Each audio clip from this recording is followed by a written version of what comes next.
Welcome students our channel happy nature 01। Students, आज की ये वीडियो जो है आपकी एसएसटी का जो आपका एग्ज़ाम होने वाला है उसी के रिगार्डिंग रहेगी। और आपके लिए आज मैं जो ये क्वेश्चंस लेके आई हूँ ये आपके अप्रैल में जो एग्ज़ाम हुआ था उसी में से लिए गए हैं। और काफ़ी स्टूडेंट्स की डिमांड थी कि मैप एक बार दोबारा से हमें समझा दिया जाए, तो आज की इस वीडियो में हम मैप करेंगे, ठीक है, यानी कि मानचित्र करेंगे। सबसे पहले आप देखें कि आपका जो ये पेपर है, शायद जिन बच्चों की कंपार्टमेंट आई है उन बच्चों को भी पता होगा, ये आपका एसएसटी का पेपर है जो मेरे सामने अभी है। और मैं आपको दिखाऊंगी कि मैप जो आपका आएगा यानी मानचित्र जो आएगा आपका, उसमें कैसे क्वेश्चंस जो हैं वो पूछे जाते हैं। स्टूडेंट्स, अगर आप चैनल पे पहली बार आए हो तो चैनल को सब्सक्राइब करना बिल्कुल मत भूलना, क्योंकि आपके लिए ऐसी ही वीडियो मैं आगे भी लेके आऊँगी आपके एग्ज़ाम के रिलेटेड। चलो स्टार्ट करते हैं आज की वीडियो। ये देखिए बेटा, आपका जो ये क्वेश्चन आया है, क्वेश्चन नंबर 48, काफ़ी बच्चों ने देखा होगा। तो यहाँ पे आपको इस तरीके से ये मैप आ जाएगा। जो करना होगा, ये रहा आपका मैप, ठीक है। इसमें क्या किया इन्होंने कि आपको 1 A B C और D ऐसे कुछ आपको पॉइंट्स दे दिए जाएंगे और उन पॉइंट्स को आपने फिल करना है, ठीक है, यानी कि भरना है। और इन्हीं पॉइंट्स के आपको मार्क्स मिलते हैं। लिखना कुछ नहीं है इतना ज़्यादा, सिर्फ 1 वर्ड में आंसर देना है, यहाँ लिख देना है। लेकिन इस चीज़ का ध्यान रखेंगे लिखना क्या है और कैसे लिखना है, ठीक है। आपका ये जो मैप है मुश्किल बिल्कुल भी नहीं है, इजी है। तो अगर आप इसको बहुत अच्छे से करेंगे तभी आप इसको कर पाएंगे। 4 मार्क्स आपके मिल जाएंगे, आपको इजीली मिल जाएंगे। तो देखते हैं कैसे करना है। अब देखो बेटा, पिछली बार जो था, पहले क्या होता था कि आपको अलग अलग नहीं पूछा जाता था, एक ही टॉपिक उठा लिया उसी में से पूछ लिया। बट अब की बार जो एग्जाम हुआ था उसमें आपको अलग अलग तरीके से क्वेश्चन पूछा गया था, क्योंकि अभी जो बच्चे नए हैं उनको नहीं पता होगा। कंपार्टमेंट वालों ने जो है वो अच्छे से देखा है, देखेंगे। अब देखो ये वाला, एक अंतरराष्ट्रीय हवाई अड्डा, ठीक है, ये पूरा एक मैप है। एक बंदरगाह, इस बंदरगाह के ऊपर भी पूरा एक मैप है। स्वर्णिम चतुर्भुज, ये भी पूरा एक मैप है। और उत्तर दक्षिण गलियारों का एक नगर, ये भी पूरा ही एक मैप है, ठीक है।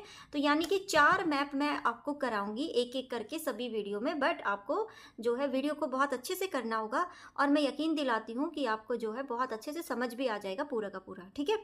तो बेटा इस तरीके से जो मैप आएगा और फिर उसको भरना क्या है वो मैं आपको बताऊंगी, ठीक है। लेकिन अभी आपको कुछ समझ नहीं आएगा जब तक मैं आपको मैप नहीं कराऊं। तो सबसे पहले मैं आपको कराऊंगी आज जैसे सी वाला, जो इसने सी पार्ट दिया ना, स्वर्णिम चतुर्भुज का एक नगर, ठीक है।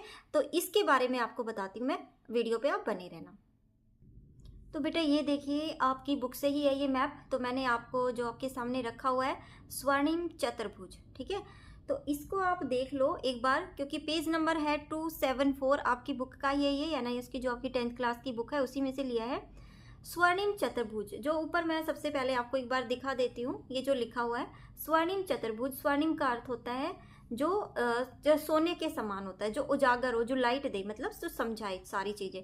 अब ये है क्या, ये एक रास्ता है, ठीक है, कि एक नगर से दूसरे नगर जाने के लिए, जैसे दिल्ली है, दिल्ली से मुंबई कैसे आना है, मुंबई से चेन्नई कैसे जाना है, तो ये जो रास्ता है ये आपको इसके अंदर दिखाई देगा, ठीक है। तो स्वर्णिम मतलब सोने के समान होता है, और चतुर्भुज का मतलब होता है जिसकी 4 भुजा, यानी कि भारत के अंदर 4 भुजाओं से युक्त मैप बताना है। और वो क्या, कहाँ कहाँ पर उसके जो है पॉइंट्स बनाए गए हैं, किसके साथ किसको जोड़ा गया है, ठीक है। तो सबसे पहले आप देखो कि हमारा सबसे ये वाला पॉइंट है, ठीक है, सबसे बड़ा है। तो यहाँ पे आ जाएगा हमारा दिल्ली, ठीक है। उसके बाद हम धीरे धीरे नीचे की तरफ आएंगे, यहाँ पे हमारे जो 4 बड़े महानगर है ना उनको जोड़ा गया है। दूसरा पॉइंट हो जाएगा हमारा यहाँ पे मुंबई, ठीक है। तो अपने दिमाग में बिल्कुल फिक्स कर लो आप लोग कि स्वर्णिम चतुर्भुज में से क्वेश्चन जरूर आने वाला है और आपको बहुत अच्छे से भी करना है, ठीक है। तो यहाँ पे हो गया पहला आपका दिल्ली और यहाँ पे हो गया आपका मुंबई, ठीक है। मुंबई के बाद दूसरा जो जोड़ेगा रास्ता इधर से आएगा और ये हो जाएगा हमारा, इसके नीचे आप देखोगे ये रहा चेन्नई, ठीक है। तो यहाँ पे हमारा क्या आ जाएगा, चेन्नई। और चेन्नई के बाद हम ऐसे ऐसे करके वापस यहाँ तक जाएंगे तो कोलकाता, ठीक है। तो ये 4 महानगर हैं जिसको आपने रट लेना है, और कौन सा कहाँ पे है वो भी रटना है। ये नहीं है तो आपने याद कर लिया कि दिल्ली, अहमदाबाद, चेन्नई और कोलकाता, ये 4 आपको याद हो गए। बट आपको ये नहीं पता ये किस किस डायरेक्शन में, सॉरी, मुंबई, चेन्नई और कोलकाता की किस किस डायरेक्शन में ये बैठे हुए हैं, ठीक है। तो ये आपको अच्छे से पता होना चाहिए कि दिल्ली यहाँ है, मुंबई इधर है, चेन्नई इधर है और कोलकाता इधर है, क्योंकि आपके एग्जाम में यही पूछा गया है, ठीक है। अब आपको ये याद हो गया, मैं आपके पेपर में से दिखाती हूँ कि आपको कैसे करना है। अब देखो सी पे इसने कहा है, सी नंबर देखेंगे, स्वर्णिम चतुर्भुज का एक नगर बताओ। तो हमें नगर याद हो गए, कौन कौन से नगर याद हो गए, जो चारों नगर मैंने आपको बताए थे।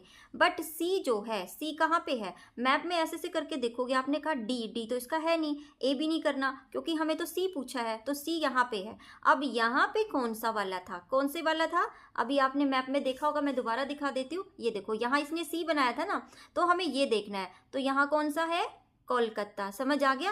अगर ये इसने यहाँ सी दे दिया होता, ये पूछता कि यहाँ पे सी है उसका, तो यहाँ पे क्या हो जाता, दिल्ली। अगर ये यहाँ सी बनाता तो मुंबई, यहाँ पे सी बनाता तो चेन्नई। ठीक है, तो अगर कहीं पे भी ये सी लिखता तो आपको यहाँ बता देना है कि वो है।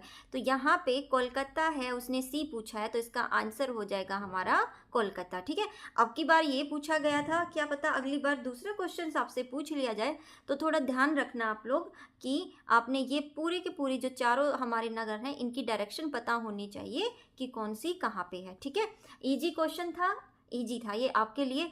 अभी इसके जो है मैं 2 मैप और आपको एक्स्ट्रा कराऊंगी, जिसमें आपको बहुत अच्छे से और भी ज़्यादा क्लियर हो जाए, फिर कुछ इंपॉर्टेंट क्वेश्चन भी। ठीक है स्टूडेंट्स, अगर वीडियो अच्छी लगी हो तो बेटा वीडियो को लाइक करना, चैनल को सब्सक्राइब करना। नेक्स्ट वीडियो भी मैं जल्दी लेके आऊँगी, तब तक के लिए बाय, थैंक्स फॉर वॉचिंग।